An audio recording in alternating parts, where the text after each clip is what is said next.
teman-teman lainnya yang nggak disebut, mohon maaf. Hari ini kita mulai dengan pemeriksaan ahli dan saksi. Berdasarkan undangan, seharusnya ada 3 saksi yang akan diperiksa, kemudian ada 7 ahli. Tetapi dari 3 saksi itu kebetulan mereka saat ini sedang ke Solo untuk menjadi saksi pula di sidang citizen lawsuit di Pengadilan Negeri Surakarta. Kemudian dari 7 ahli yang dipanggil, 3 hari ini memenuhi panggilan, tetapi nanti sisanya akan dipending kira-kira sebelum akhir bulan ini. Nah, adapun yang datang hari ini adalah pertama di samping saya Profesor Tono Saksono. Beliau ahli pengukuran geodesi dan nanti akan menjelaskan bahwa apa yang dikerjakan oleh terutama Rismond Sianipar dan Roy Suryo itu adalah sesuatu yang proven, terbukti setelah beliau melakukan hal yang sama berdasarkan keahlian yang beliau miliki. Itu satu. Yang kedua, nanti akan ada juga Profesor Zainal Mutakin, seorang ahli bedah saraf neuroscience ya. Mungkin lebih banyak akan memberikan keterangan ahli untuk Dr. Tifa, karena kita tahu Dr. Tifa banyak membuat statement-statement yang didasarkan pada ilmunya, latar belakangnya neuroscience. Dia sebut juga neuroscience, neuropolitika, dan lain sebagainya yang insya Allah nanti ada pembenarannya berdasarkan keterangan ahli dari Profesor Zainal Mutakin, bahwa ilmu itu memang bisa dipakai untuk menilai perilaku dan lain sebagainya. Dan lebih jelasnya itu ada di buku Jokowi's White Paper. Yang ketiga adalah Profesor Henry Subiakto. Profesor Henry Subiakto ini adalah ahli komunikasi yang juga terlibat dalam pembuatan undang-undang ITE, informasi dan transaksi elektronik. Nanti dia akan menjelaskan bahwa pengenaan pasal-pasal undang-undang ITE dengan ancaman hukuman lebih dari 5 tahun itu tidak tepat dan ngawur. Terutama pasal 32 dan 35 Undang-Undang ITE tahun 2008 yang memang belum diubah. Undang-undang itu memberikan ancaman hukuman pasal itu 8 tahun pasal 32 dan 35 tahun pasal 12. Pasal 35 ancaman hukumannya 12 tahun, dan itu sangat tidak benar ketika diterapkan untuk RRT. Karena bukan itu maksudnya, itu nanti akan dijelaskan secara gamblang oleh Profesor Henry Subiakto. Adapun ahli yang belum bisa memenuhi panggilannya adalah Rocky Noparti ya, Rocky Gerung. Karena sesuatu dan lain hal, tapi Rocky Gerung kita tahu bahwa bisa memberikan keterangan tentang kebebasan berpendapat, ya, beropini dan lain sebagainya, dan kita tahu dia pun pernah dipermasalahkan ketika ada membuat sebuah pernyataan yang kontroversial, mungkin masih ingat, bajingan tolol, ya kan? Kemudian ahli berikutnya Profesor Hamida, itu ahli pidana. Tentu kita butuhkan karena ini adalah delik-delik pidana aduan dan pidana umum yang dikenakan kepada RRT ini. Kemudian ada juga nanti Dr. Didit Wijayanto yang juga ahli pidana dimajukan. Kemudian berikutnya adalah sudah 6 ya saya sebutkan. Sudah ya semuanya. Satu lagi sudah ya, sudah 7 ya saya sebutkan. Nah, itulah ahli-ahli yang Ridho Rahmadi PhD, Ketua Umum Partai Umat yang juga menantu Amin Rais, tetapi beliau adalah ahli artificial intelligence yang sangat mumpuni dan bahkan pernah memuji bahwa karya Dr. Tifa di dalam buku Jokowi's White Paper itu pantas diganjar dengan gelar doktor, dia bilang begitu. Dan dia juga akan bersaksi banyak tentang Rismond juga, dan tentu tentang Roy Suryo juga. Jadi itu yang saksi dan ahli yang akan hadir, baik hari ini maupun nanti sampai akhir Januari. Sekarang di samping saya ada Profesor Tono Saksono. Silakan, ada pertanyaan lain sebelum ke Prof. Tono Saksono? Iya. Jadi kawan-kawan semua, kita juga berencana untuk menambah ahli dan saksi bila memungkinkan. Aiman Wicaksono kita pertimbangkan. Permasalahan yang paling utama bagi kita adalah kita tidak tahu tempus dan locus delictinya apa yang dipersoalkan sampai hari ini. Kan kalau Sylvester kan jelas tuh, tempusnya tanggal sekian, lokusnya di depan Mabes Polri. Pernyataannya, peristiwanya, dia mengungkapkan soal JK dan lain sebagainya, kan jelas.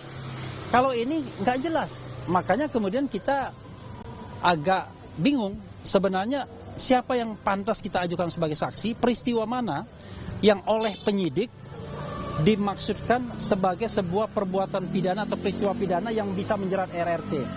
Ketika diperiksa pada 2 kali kesempatan sebelum ini ya, ketika menjadi terlapor dan kemudian jadi saksi dan terlapor, pernah disebut tentang tempus delicti tanggal 22 Januari. Tanggal 22 Januari itu kegiatan TPUA kalau kita tidak salah, dan RRT, Roy, Rismond dan Dr. Tifa sama sekali tidak ada di situ. Jadi apa yang harus dijawab? Kemudian pernah juga dipermasalahkan mengenai tempus delicti pada tanggal 26 Maret. Pertama kali itu malah. Juga RRT tidak ada juga di situ. Jadi apa yang mau dipermasalahkan? Apa yang mau disanggah dan lain sebagainya. Nah, ini menurut saya ketidakprofesionalan penyidik ya, menyatukan, mengkotakkan tersangka ini, pertama menjadi satu kesatuan, kedua menjadi 2 klaster. Padahal kalau orang mau disangkakan, ya harus jelas. Tempusnya kapan, lokusnya kapan, peristiwanya apa. Nah sampai sekarang kita nggak jelas. Yang waktu digelar perkara khusus yang diberitahu ke kita hanyalah bahwa ini kejadian antara tanggal 22 Januari 2025 sampai 30 April 2025 saat Jokowi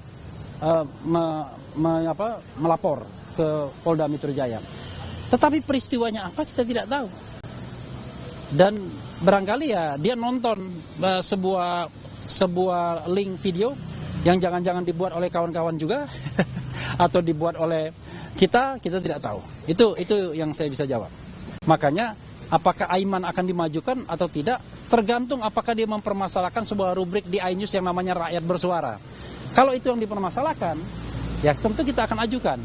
Kalau yang dipermasalahkan ILC seperti laporannya Pradi Bersatu, ya kita akan minta Karni Ilyas yang akan menjadi saksi. Jadi bergantung kepada peristiwa apakah yang dipermasalahkan. Ada lagi? Sudah ya? Oke.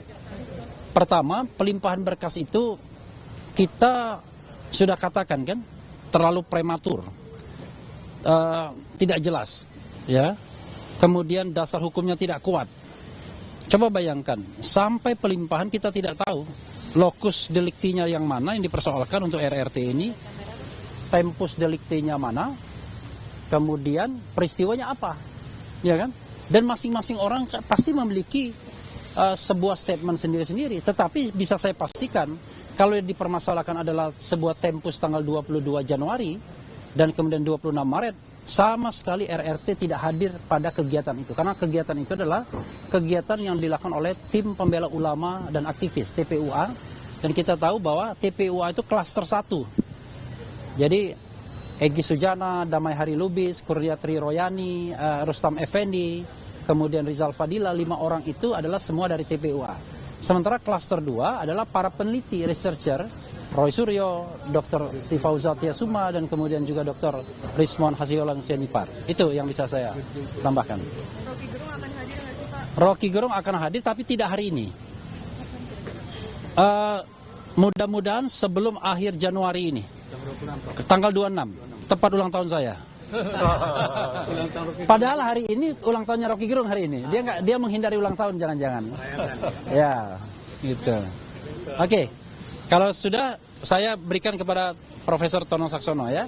Oke, silakan Prof. Ya, sini Prof. Silakan. Baik. Abang Jagir maju. Nah, damping Bang Jagir. Assalamualaikum warahmatullahi wabarakatuh. Saya diminta untuk menjadi ahli, salah seorang ahli yang hadir pada hari ini, dan alhamdulillah saya sudah sampai di sini. Amin. Saya ahli dalam bidang sebetulnya saya peneliti juga. Saya bilang ahli dalam bidang image processing karena background saya adalah remote sensing. Remote sensing itu pemetaan dari satelit, dari foto udara gitu-gitu ya. Jadi produk yang paling terkenal sekarang itulah Google Map, Google Earth, itu produknya. Jadi saya sangat familiar sekali dengan teknik-teknik pengembangan image processing. Nah, apa yang saya anukan adalah saya sudah melakukan juga semacam cross-check dan melakukan apa yang dilakukan oleh Rismond Sianipar dan Roy Suryo itu. Cuman memang beda ininya ya, beda platformnya.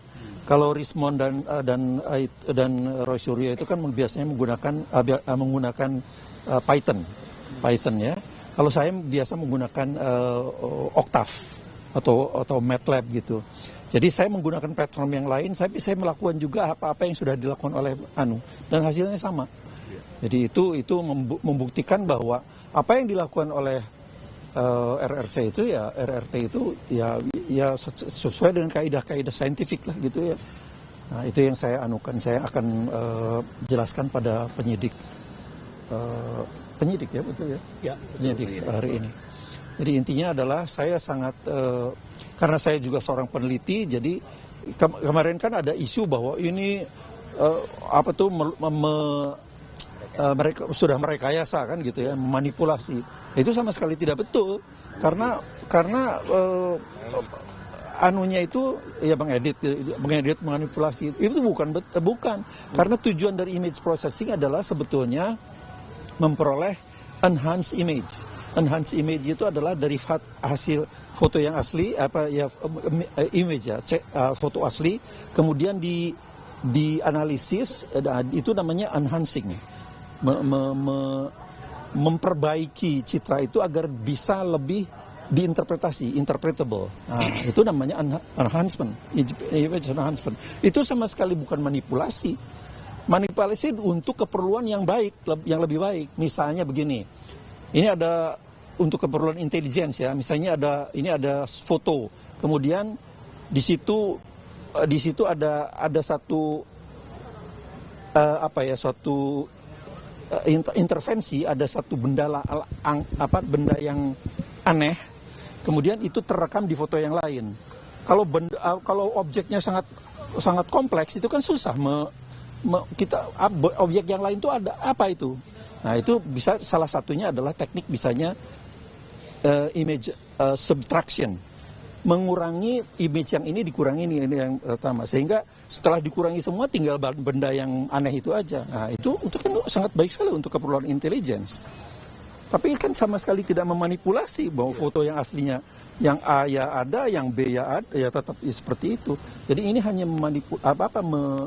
melakukan image enhancement agar benda aneh tadi itu bisa terdeteksi, bisa terinterpretasi oleh mata manusia sehingga itu ternyata benda aneh, dan itu kalau itu indikasi satu kejahatan ya bisa di polisi bisa melakukan tindakan yang lebih lanjut kan gitu. Jadi ini ilmu yang sangat bermanfaat sekali, bukan ilmu yang kemudian diharamkan. Saya takut sekali kalau ini sampai diharamkan, karena saya peneliti di bidang itu juga, saya banyak melakukan penelitian. Maka dari itu saya supaya menjelaskan apa yang sudah RRT lakukan, saya kemudian melakukan sendiri secara independen loh ya. Kalau saya mendevelop codingnya sendiri, cuman platformnya beda. Kalau Rismond dan Roy itu dipakai menggunakan Python, saya menggunakan Octave atau MATLAB gitu. Jadi itu bagaimana? Iya, terhadap dokumen yang sama. Jadi intinya adalah saya sangat saya mengkonfirm ke hasil-hasil yang sudah diperoleh oleh RRT itu ya. Saya kira itu yang bisa saya sampaikan. Gelar perkara khusus kan saya pada saat itu memang hadir juga, tapi itu tidak detail seperti ini ya, tidak detail. Jadi itu pada saat itu saya hanya mengucapkan bahwa saya menjelaskan bahwa ketiga orang ini adalah aset bangsa. Jarang sekali orang yang punya keahlian seperti mereka itu. Jadi kalau mereka sampai di penjara, ya mereka tidak bisa menularkan ini pada kan. Jadi seharusnya orang-orang seperti ini, anak-anak muda seperti ini, itu kan harus dirawat, diberi fasilitas, dikembangbiakan ilmunya, supaya banyak anak-anak muda yang tertarik untuk mendalami ilmu ini, ilmu yang sangat bermanfaat sekali, sudah banyak sekali digunakan untuk keperluan intelligence, untuk keperluan militer gitu ya. Jadi justru polisi seharusnya perlu orang-orang seperti ini, militer perlu orang-orang seperti ini. Jadi itu anunya. Jadi kemarin memang tidak sampai detail seperti ini, tapi intinya adalah saya bilang ini adalah ketiga aset bangsa yang harus dipelihara, harus diberi fasilitas untuk bekerja lebih baik, diminta untuk mengembangbiakan ilmunya untuk anak-anak muda gitu ya, sehingga lebih banyak lagi orang yang tertarik untuk mendalami ilmu ini, ilmu yang sangat bermanfaat gitu. Oke, baik, terima kasih ya, terima kasih. Minimal itu yang lain, boleh nggak kita komplain soal RJ, Restoratif Justice, Egy Sujana dan Damai Hari Lubis. Oke, ini ada Bang Jargen, nanti saya tambahkan Bang ya. Jadi kita menganggap ada beberapa keanehan terhadap Restoratif Justice yang kemudian berujung kepada SP3 tersebut. Intinya bukan kita ingin itu dicabut bagi Egy, silakan bagi Egy dan Damai menikmatinya. Kita juga tidak masalahkan dalam pengertian bahwa kita tidak ingin melakukan cara-cara yang sama, tetapi ada beberapa catatan yang barangkali perlu kita garis bawahi. Nah, salah satunya adalah ancaman hukuman yang diberikan kepada klaster 1 itu juga di atas 5 tahun, 6 tahun kan, untuk provokasi, untuk penghasutan pasal 160 KUHP, kemudian pasal 28 ayat 2 Undang-Undang ITE. Seharusnya berdasarkan ketentuan KUHP yang baru, Kitab Undang-Undang Hukum Acara Pidana yang baru, nggak bisa. Apalagi kemudian di sana dikatakan tidak boleh dilakukan dengan tipu daya, muslihat dan lain sebagainya. Karena kita melihat ini RJ-nya tidak genuine ini. Ini RJ-nya seolah-olah ada rekayasa tertentu. Nah, kita juga nanti mempermasalahkan yang terkait dengan kehadiran 2 penyidik ke Solo, istimewa sekali. Ya kan? Memang kalau kita lihat RJ itu ada 2 kemungkinan. RJ itu bisa inisiatif pihak pelapor atau pihak terlapor.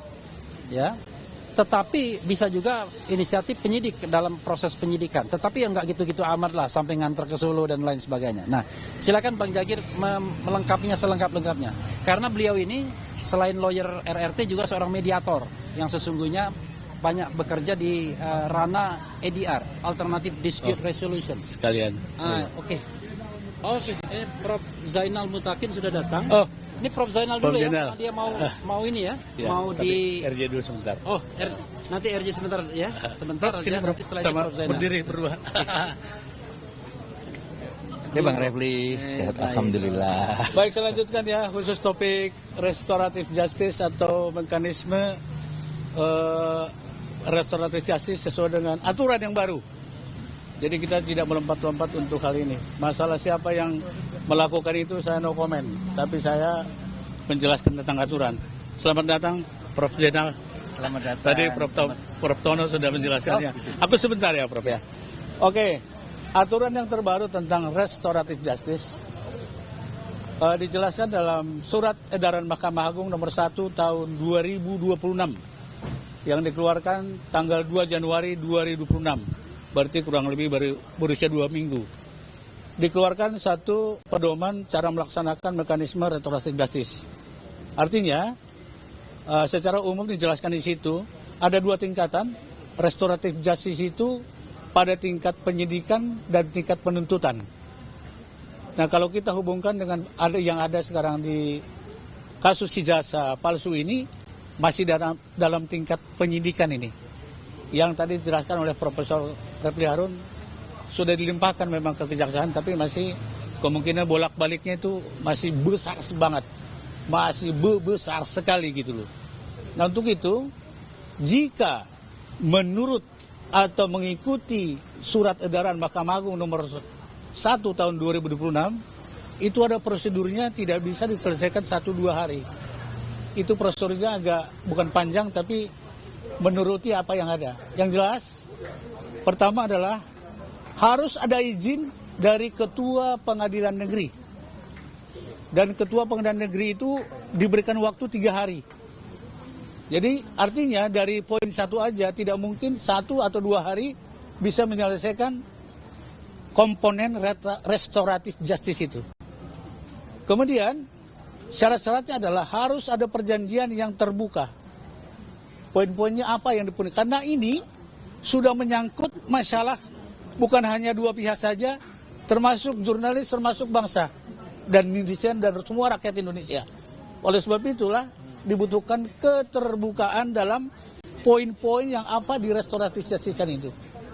Ya saya tidak mengada-ada, tapi kita refer saja, lihat saja surat edaran Mahkamah Agung nomor 1 tahun 2026. Bayangkan nomor 1 aja. Berarti itu yang dikeluarkan Mahkamah Agung tahun 2026. Nah, itulah diantaranya proses daripada restoratif justice itu. Masalah siapa yang melakukan, mereka melakukan, kami dari RRT dan kuasa hukumnya atau penasihat hukumnya tidak melarang, kan gitu bro. Ya. Nah, masing-masing aja, cuman yang mau saya sampaikan adalah mari semua stakeholder penegak hukum, dalam hal ini penyidik, kejaksaan, bahkan hakim nanti, bahkan sudah ada aturan dari Ketua Mahkamah Agung, itu kita harus nuriti. Kita harus ikuti. Kalau di awal tahun ini aja kita break the law tentang hal itu, saya kira nggak benar. Nah, jadi saya komen tentang prosedurnya. Dan mari sama-sama buka, searching aja tuh Ketua SMA 1 2066 itu, monggo dibuka di situ. Jadi saya secara singkat itu aja karena ahli kita sudah hadir, Profesor Zainal dan Prof. Toto, dan satu lagi nanti Pak Henry agak siangan ya. Enggak, Henry ya udah datang. Oh, udah datang juga. Henry, silakan Prof. Silakan Prof. Ya, Silakan Prof. oke, terima kasih. Ya, jadi kenapa saya hadir di sini? Nama saya Zainal Mutakin.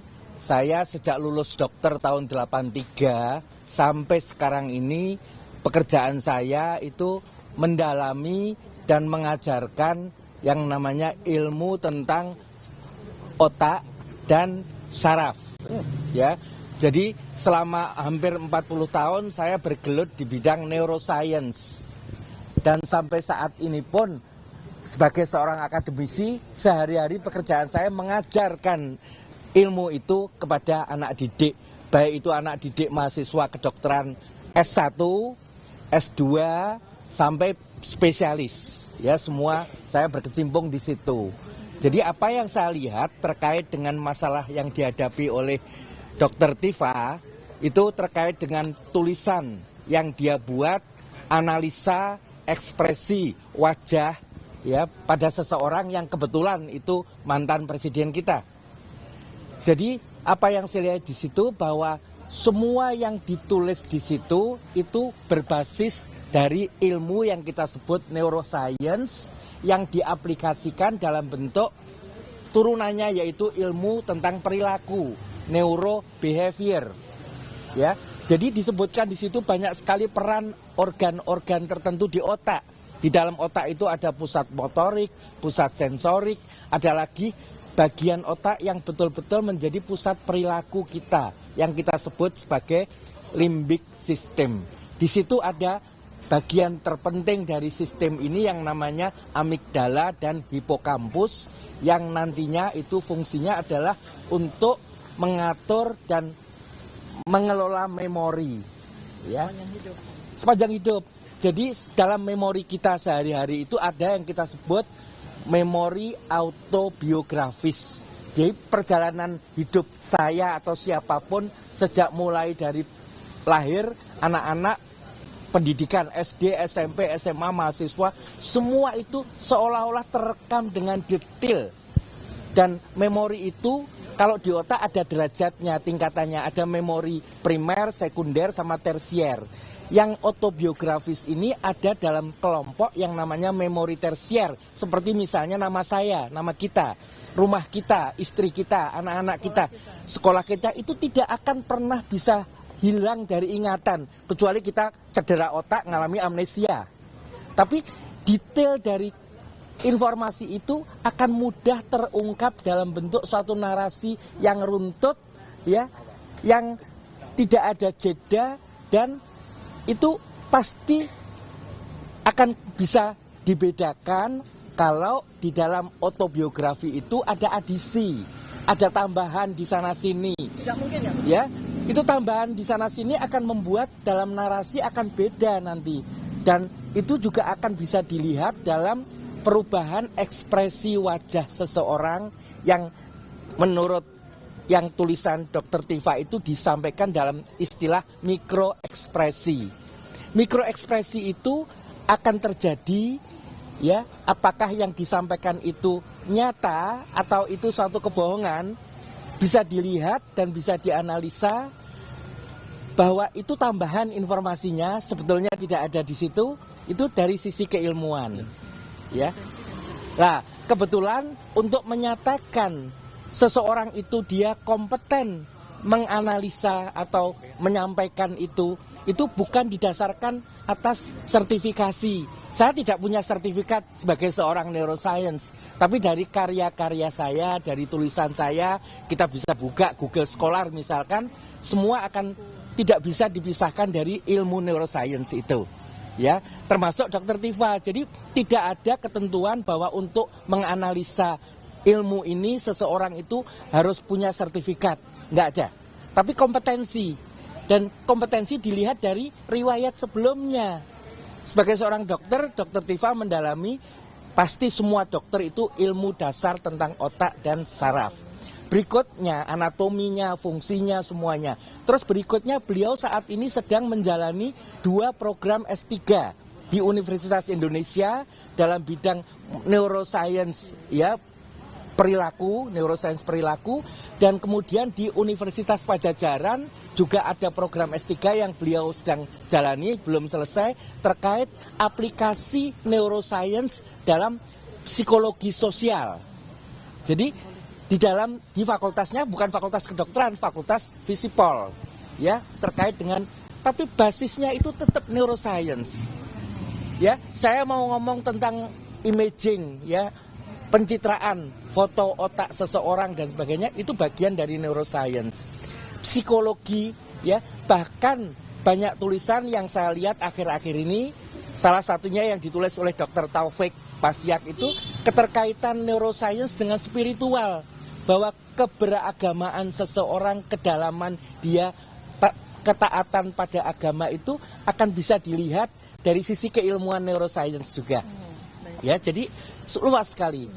Jadi itu meyakinkan kita bahwa tidak ada alasan untuk menolak bahwa Dr. Tifa adalah orang yang kompeten untuk melakukan suatu studi analisa di bidang neurobehavior.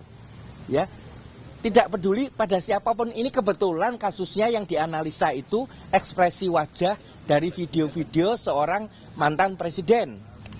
Itu kebetulan, tapi itu bisa dilakukan, ilmu itu diaplikasikan untuk siapapun. Saya rasa itu yang pengen saya sampaikan, ya. Baik, terima kasih. Oke. Saya tambahkan sedikit ya, karena tadi Prof.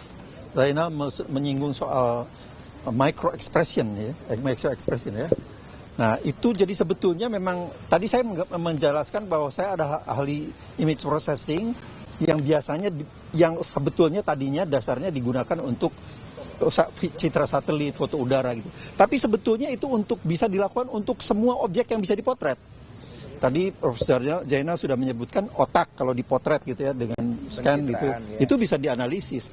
Nah, micro expression itu juga bisa bisa diukur secara misalnya pada saat dia melakukan kebohongan tertentu, mungkin ada ekspresi-ekspresi mulutnya yang agak perubahan bibir, matanya, gitu. Itu semua kita bisa ukur. Nah, tugas saya bisa melakukan pengukuran itu dengan sangat akurat. Nah, tentu saja menganalisisnya bahwa itu ekspresi-ekspresi yang misalnya ada indikasi kebohongan, indikasi penipuan, itu tentu saja keahlian Dr. Tifa. Tapi pengukurannya insya Allah saya bisa melakukan dengan sangat-sangat akurat. Itu yang ingin saya tambahkan, ya. Nah, ingat pada tahun 70-an itu Borobudur itu direstorasi itu seperti itu, dipotret, kemudian sehingga batu-batunya itu diidentifikasi berdasarkan hasil potret itu yang diukur secara akurat, sehingga ketika setelah mau dibangun kembali ini cocoknya dengan yang mana gitu. Itu adalah seperti itu. Jadi ini ilmu remote sensing itu, ilmu image processing itu bisa dilakukan untuk apa saja yang bisa dipotret, diaplikasikan apa saja. Itu yang saya ingin tambahkan ya. Satu lagi tentang sertifikasi tadi ya. Saya belasan tahun hidup di terlibat dalam sertifikasi keahlian ya. Tapi keahlian-keahlian yang harus disertifikasi itu yang mempunyai civil effect. Misalnya dokter, nah itu perlu sertifikasi, tidak boleh menyuntik sembarangan kalau tidak punya sertifikat. Insinyur yang membangun jembatan itu harus sertifikat karena dia ada civil effect-nya. Kalau jembatannya ambruk, dia akan dipidana, dia akan diperdata. Ya, terima kasih ya. Baik, terima kasih. Ya, Assalamualaikum warahmatullahi wabarakatuh. Ya, Assalamualaikum warahmatullahi wabarakatuh. Ya, Prof. Ya, jadi hari ini adalah hari pemeriksaan dari para ahli dan saksi-saksi yang dihadirkan untuk RRT, ya untuk RRT, untuk Roy Suryo, Rismond Sianipar, dan saya Dr. Tifa. Untuk pagi ini saya menghadirkan, alhamdulillah sudah hadir, ada 3 profesor, guru besar. Yang pertama adalah Profesor Zainal Mutakin, ya, beliau memberikan penjelasan ya bahwa saya Dr. Tifa memang betul-betul mendapatkan pendidikan serta memiliki kualifikasi ya sebagai seorang neuroscience behavior yang memberikan riset atau penelitian saya. Dan tadi masyarakat sudah mendengarkan sendiri ya bagaimana kualifikasi seorang Profesor Zainal Mutakin ya, ahli neuroscience bedah saraf yang sangat-sangat ternama dan mungkin paling ternama, dan beliau alhamdulillah dengan rendah hati bersedia untuk menjadi ahli saya. Dan berikutnya yang kedua tadi yang teman-teman sudah bisa melihat ya, Profesor Tono Saksono ya, beliau adalah seorang ahli digital forensik begitu ya, yang memang kami bertiga ini sama-sama menggunakannya. Kalau saya menggunakannya dalam konsep assessment at distance ya, Prof. Ya, jadi saya menggunakannya dalam konsep assessment at distance. Saya menggunakan facial action coding system dan itu nanti juga bisa dijelaskan kepada penyidik oleh Profesor Tono Saksono. Ya, jadi saya tidak abal-abal, saya tidak asal-asalan ya dalam melakukan penelitian terkait dengan yang saya muat dalam Jokowi White Paper terkait dengan ijazah Jokowi dan perilaku beliau selama 2014 sampai 2024 yang menjadi kajian saya. Nah, di samping saya ini adalah alhamdulillah terima kasih banyak Prof. Henry Subiakto. Ya, beliau ahli komunikasi, ahli yang pembuat undang-undang ITE yang memang dalam beberapa pasal yang dikenakan kepada kami ya secara tidak bertanggung jawab begitu ya, itu pasal-pasal berat-berat itu dikenakan. Nah, beliau nanti yang akan memberikan penjelasan kepada penyidik ya. Nah, mungkin Prof. Henry bisa memberikan sedikit penjelasan apa yang nanti akan disampaikan. Iya, saya Sini, Prof. Ya, saya hadir karena tadi benar seperti yang disampaikan Bu Tifa bahwa ini persoalan penggunaan Undang-Undang ITE. Ini kasus yang sangat jadi perhatian publik saja, penerapan Undang-Undang ITE-nya nggak benar. Ada pasal-pasal yang bukan diperuntukkan untuk persoalan seperti ini, yaitu pasal 32, pasal 35, pasal 28 ayat 2, bahkan juga pasal 27A itu pun juga tidak tepat ya, tapi masih dipaksakan. Makanya saya hadir. Saya hadir karena apa? Jangan sampai Undang-Undang ITE ini dipakai untuk menjeratin orang-orang yang berbeda pandangan politiknya dengan negara atau pemerintah. Ini kasus yang sangat jadi perhatian publik aja, pemanfaatan dan penerapannya salah. Sama dengan kemarin itu yang terkait dengan Rudy Kamri itu yang sudah dilakukan oleh Pengadilan Negeri Jakarta Utara itu. Dan juga Pengadilan Tinggi DKI. Ini diulang-ulang. Selalu Undang-Undang ITE. Saya sebagai orang yang ikut terlibat dari tahun 2007 sampai tahun 2022 mengurusi persoalan ITE, terpanggil, saya miris saya melihat ketika Undang-Undang ITE dipakai untuk menjerat para aktivis-aktivis yang kritis. Itu akademisi, itu saya datang di sini. Makanya saya nanti akan menjelaskan kepada aparat, kalau sama orang yang ikut membuat saja nggak percaya, mau sama siapa lagi? Gitu loh. Nah, ini yang jadi problema. Memang kalau sudah didesain untuk harus masuk, itu biasanya nggak perhatian lagi dengan makna normanya. Disitulah saya hadir. Jadi nanti bagaimana saya akan menjelaskan, saya terus terang nggak bisa menjelaskan di sini. Karena itu sama aja dengan itu kan hal-hal yang memang harusnya nanti secara teknis ya. Jadi tapi intinya itu pasal 28 ayat 2 yang terkait dengan persoalan kebencian SARA atau SAR kalau sekarang, suku, agama, ras, minoritas dan sebagainya ya, kelompok defable dan sebagainya. Nggak ada hubungannya itu pasal 28 ayat 2 itu. Ya, ini nggak ada kaitannya dengan kebencian atau provokasi untuk membuat orang benci, bermusuhan dengan yang berbeda suku, agama, ras, minoritas. Nggak ada hubungannya. Bahkan boleh dikatakan undang-undang ITE yang dipakai nggak ada hubungannya juga dengan persoalan ijazah palsu.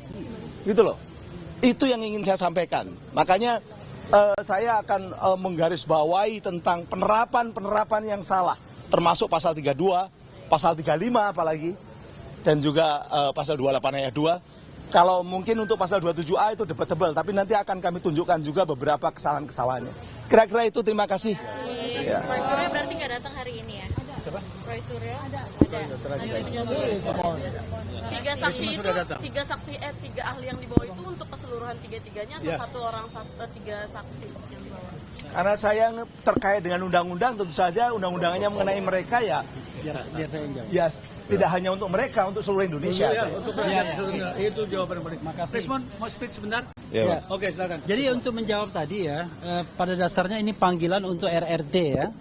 Jadi panggilan untuk semuanya, tetapi memang dalam keterangan ahli itu tentu ada bobotnya. Tadi kan sudah saya jelaskan, Profesor Zainal Mutakin mungkin bobotnya lebih kepada Dr. Tifa, kemudian Henry Subiakto, Profesor, bobotnya kepada ketiganya, Tono Saksono, bobotnya mungkin kepada Rismon dan Roy Suryo. Jadi, tetapi formally mereka dipanggil itu untuk menjadi ahli, memberikan keterangan ahli kepada RRT, Roy, Rismon, dan Dr. Tifa. Ini Rismon Sianibar, orang yang paling top sedunia saat ini. Silakan, bro. Iya, terima kasih ya. Kami mengajukan ahli beberapa minggu lalu dan sekarang Profesor Tono Saksono maupun Profesor Henry Subiakto itu kami hadirkan. Ya. Untuk Profesor Tono Saksono itu beliau memiliki keahlian digital image processing maupun analog ya. Jadi beliau akan merangkan bahwa kami melakukan metodologi ilmiah yang sudah baku dalam dunia digital image processing.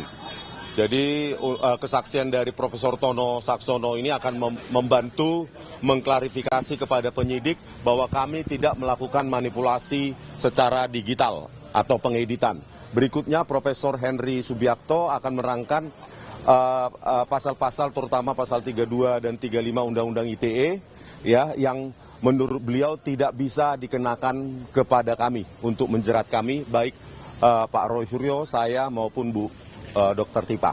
Begitu aja. Terima kasih ya. Oke. RJ-nya Egy Sujana mungkin boleh tanggapannya gimana? Oh, tentang Bang Egy Sujana dan Pak Damai Hari Lubis, kami menganggap ya mereka sudah selesai sih.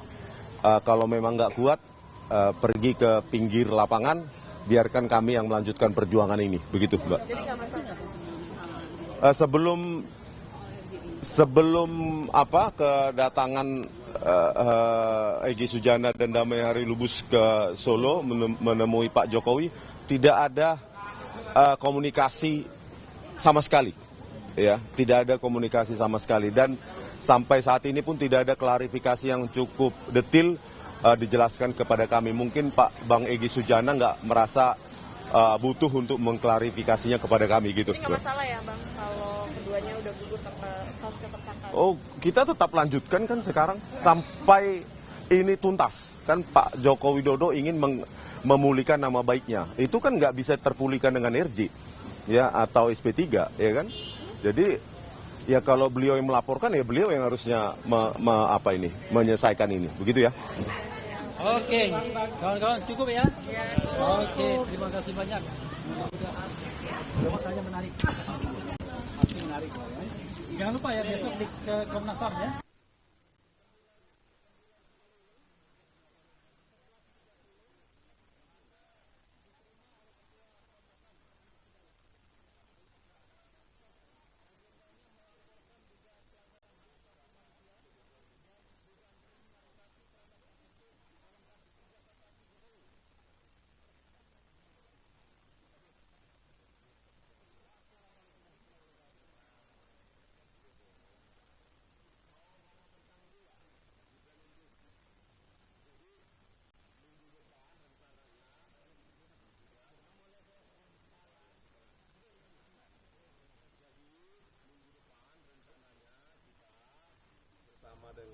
tim kuasa hukum RRT ya, itu akan membagikan secara gratis 1000 buku Gibran Endgame Wapres tak lulus SMA kepada tiap anggota DPR dan DPD berikut dengan staf ahlinya. 1000 buku. Gratis Nah, Bang, ya? Ya gratis untuk wakil rakyat yang sudah digaji rakyat. Nah, jadi tim PH RRT sekarang sedang berkorespondensi ke DPR dan DPD. DPR dan DPD untuk memberikan kita kesempatan membagikan 1000 buku secara gratis, dan itu dananya tidak ada bohir dari kami sendiri dan dukungan oleh rakyat. Terima kasih ya. Iya, Ini 1000 buku nanti kita berikan undangannya. Tambahan sedikit ya. Jadi 1000 buku ini akan diberikan kepada anggota DPD. Kita berharap bisa beraudiensi dengan DPD, dan kita bisa berharap beraudiensi dengan DPR yang selama ini cuek aja dengan kasus ini. Padahal kita rakyat sudah melayangkan surat 4 bulan yang lalu, nggak pernah diterima juga oleh institusi resmi DPR. Nah, kita berharap, kita sedang melobi Komisi 3 dan Komisi 10 Pendidikan untuk menyampaikan soal masalah ijazah palsu dan masalah Gibran ini. Mudah-mudahan kita terima. Saya sudah berkomunikasi kepada Ketua Komisi 3 Habibur Rahman yang katanya akan membicarakannya dengan pimpinan Komisi 3. Biar saya spill di sini agar kemudian Adinda Habibur Rahman ingat janjinya ya. Kami rakyat ingin mengadu. Masa rakyat mengadu nggak bisa diterima seperti KM 50 dulu ya kan? Apalagi bagaimana kita mengadu kepada rakyat? Tetapi alhamdulillah Komnas HAM mau mendengarkan keluhan kami, karena dalam kasus ijazah palsu ini banyak sekali kejanggalan-kejanggalan. Salah satu kejanggalan yang paling luar biasa adalah overcharging, yaitu mereka dikenakan pasal-pasal yang tidak relevan, tidak masuk akal, tidak logis, tidak jelas untuk sebuah kegiatan yang tidak mereka lakukan. Dan itu ancaman hukumannya gila-gilaan, sampai 12 tahun penjara. How come orang sehat seperti ini, dokter lulusan Jepang, tiba-tiba diancam dengan hukuman 12 tahun penjara gara-gara melakukan penelitian. Nah, hal-hal yang tidak logis inilah yang kemudian kita mau adukan, karena selama ini yang terjadi adalah penyidik nggak peduli mau terbukti mau enggak, yang penting kenakan dulu pasal-pasal tinggi biar ada kesempatan untuk menahan. Alhamdulillah ya, sampai sekarang tidak ada penahanan, dan kita berharap bahwa dengan tidak ada penahanan ini buktinya Risman produktif. Dia menghasilkan Gibran Endgame. Coba kalau dia ditahan, tidak bisa. Apakah ini fitnah? Tidak, ini scientific proof berdasarkan sebuah penelitian, penelaahan ilmiah, dan memang terbukti Gibran tidak pernah memiliki ijazah SMA atau setingkat SLA.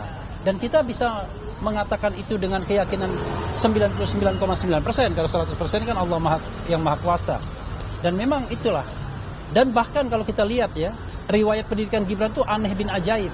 Antara Setnek dan KPU beda-beda. Bayangkan, Setnek dan KPU bisa beda. Dikdasmen dengan KPU dan Setnek beda juga. Bisa dibayangkan bagaimana kemudian riwayat pendidikan seorang wakil presiden berbeda. Nah, ini yang menurut saya kita harus clear untuk menguak good governance, clean government. Kita harus berani mengungkapkan ini. Dan kalau terbukti ini open to impeachment, pemakzulan Gibran sebagai wakil presiden. Itu saja tambahannya. Makasih.